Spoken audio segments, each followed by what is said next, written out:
हे अर्जुन, जीवात्मा जब एक शरीर को छोड़कर जाती है तो उसके साथ उसके पिछले शरीर की वृत्तियां, उसके संस्कार और उसके भले कर्मों का लेखा जोखा अर्थात उसकी प्रारब्ध सूक्ष्म रूप में साथ जाती है। हे मधुसूदन, मनुष्य का शरीर त्यागने के बाद जीवात्मा कहां जाता है? मानव शरीर के त्यागने के बाद मनुष्य को अपने प्रारब्ध अनुसार अपने पापों और पुण्यों को भोगना पड़ता है। इसके लिए भोग योनियां बनी हैं, जो दो प्रकार की हैं, उच्च योनियां और नीच योनियां। एक पुण्य वाला मनुष्य का जीवात्मा उच्च योनियों में स्वर्ग में रहकर अपने पुण्य भोगता है और पापी मनुष्य का जीवात्मा नीच योनियों में नरक में रहकर अपने पापों को भोगता है। कभी ऐसा भी होता है कि कई प्राणी स्वर्ग नरक का सुख दुख पृथ्वी लोक पर ही भोग लेते हैं।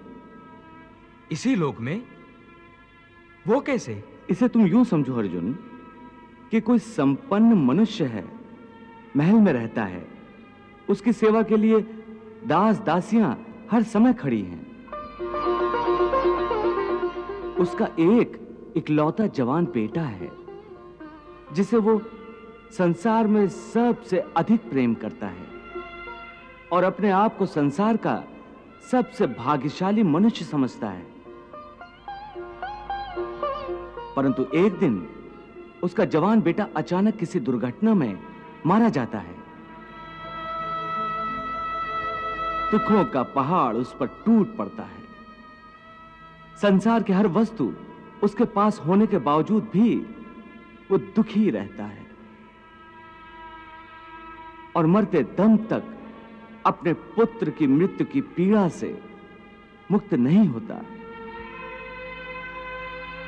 तो पुत्र के जवान होने तक उस मनुष्य ने जो सुख भोगे हैं वो स्वर्ग के सुखों की भांति थे और पुत्र की मृत्यु के बाद उसने जो दुख भोगे हैं वो नरक के दुखों से बढ़कर थे, जो मनुष्य को इसी तरह इसी संसार में रहकर भी अपने पिछले जन्मों के सुख दुख को भोगना पड़ता है। हे मधुसूदन, अब यह बताओ कि मनुष्य अपने पुण्यों को किन-किन योनियों में और कहां भोगता है? हे अर्जुन, पुण्यवान मनुष्य अपने पुण्यों के द्वारा किन्नर, गंधर्व अथवा देवताओं की योनियां धारण करके स्वर्गलोक में तब तक रहता है जब तक उसके पुण्य क्षीण नहीं हो जाते। अर्थात ये कि प्राणी के हिसाब में जितने पुण्य कर्म होते हैं उतनी ही देर तक उसे स्वर्ग में रखा जाता है।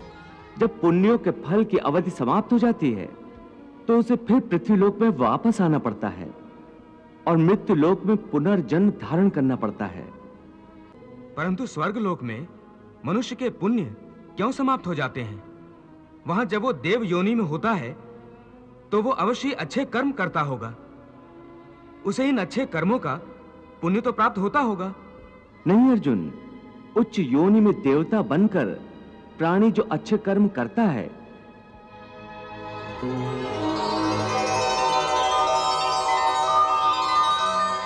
या नीच योनि में जाकर प्राणी जो क्रूर कर्म करता है, उन कर्मों का उसे कोई फल नहीं मिलता।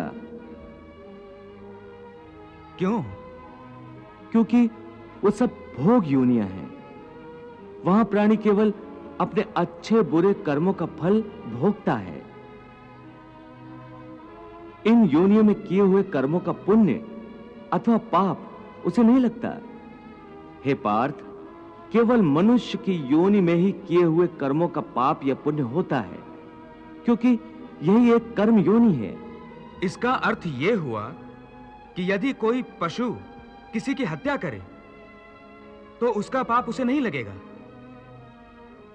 और यदि कोई मनुष्य किसी की अकारण हत्या करे तो पाप लगेगा। बिल्कुल ठीक। परंतु यह अंतर क्यों? इसलिए कि पृथ्वी लोक पर समस्त प्राणियों में केवल मनुष्य एक ऐसा प्राणी है जो विवेकशील है। वो अच्छे बुरे की पहचान रखता है। दूसरा कोई भी प्राणी ऐसा नहीं कर सकता। इसीलिए यदि सांप किसी मनुष्य को अकारण भी डस ले और वो मर जाए तो आपको उसकी हत्या का पाप नहीं लगेगा।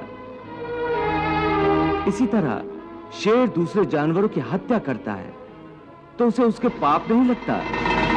या बकरी का उदाहरण लो, बकरी किसी की हत्या नहीं करती, घास फूस खाती है, इस कारण वो पुण्य की भागी नहीं बनती। पाप पुण्य का लेखा जोखा अर्थात प्रारब्ध केवल मनुष्य का बनता है। इसीलिए जब मनुष्य अपने पाप और पुण्य भोग लेता है तो उसे फिर मनुष्य की योनि में भेज दिया जाता है।